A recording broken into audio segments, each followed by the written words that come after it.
तुम मुस्तकबिल के खौफ का शिकार हो, ये माजी के गम जैसा ही बुरा होता है। आपको मुस्तकबिल से खौफ नहीं आता? मसलन किस चीज़ से? जब आप वज़ीर आज़म नहीं बनेंगे तो जो जग हंसाई और शर्मिंदगी होगी, हम सबको मालूम है कि आप वज़ीर आज़म नहीं बन सकते। अच्छा, और मैं वज़ीर आज़म क्यों नहीं बन सकता? क्योंकि आप सियासी तौर पर मजबूत नहीं हैं। सियासतदान आपका साथ छोड़ चुके हैं। आप उन जैसे दाव पेच आजमाना नहीं जानते। आप उसकी आवाज़ बुलंद हुई, बेबसी भरे गुस्से से।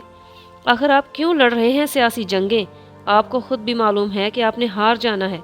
आप सब छोड़ के अपने बीवी बच्चों के साथ मुल्क से चले क्यों नहीं जाते? तुमने कभी फुटबॉल मैच देखा है? जी देखा है। एक दफ़ा अमेरिका में एक मैच देखने गया। बचपन की बात है। दूसरे के गोल सिफर थे। मैच के आखिरी 3 मिनट थे और दूसरी टीम के खिलाड़ी आखिरी हद तक मुकाबला कर रहे थे। बार बार हमला करते, हिम्मत हारे बगैर। 3 मिनट में इनको जीतने के लिए 5 गोल चाहिए थे।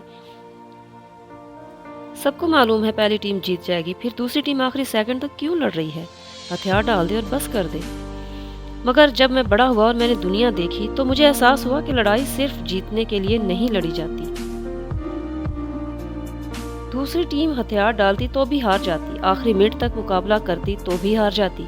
फिर भी उसने लड़ने को इसलिए चुना क्योंकि जब हम लड़ के हारते हैं तो फिर हम अपनी गलतियों का जायजा उम्मीद के साथ लेते हैं और अगली दफ़ा ज़्यादा जज्बे से मैदान में उतरते हैं। ज़िंदगी में या हम नीचे जा रहे होते हैं या ऊपर। हमें हर लम्हा खुद को अपने करियर, रिश्तों और अमल में बेहतर करना होता है। जहाँ हम रुके वहाँ हम नीचे गए।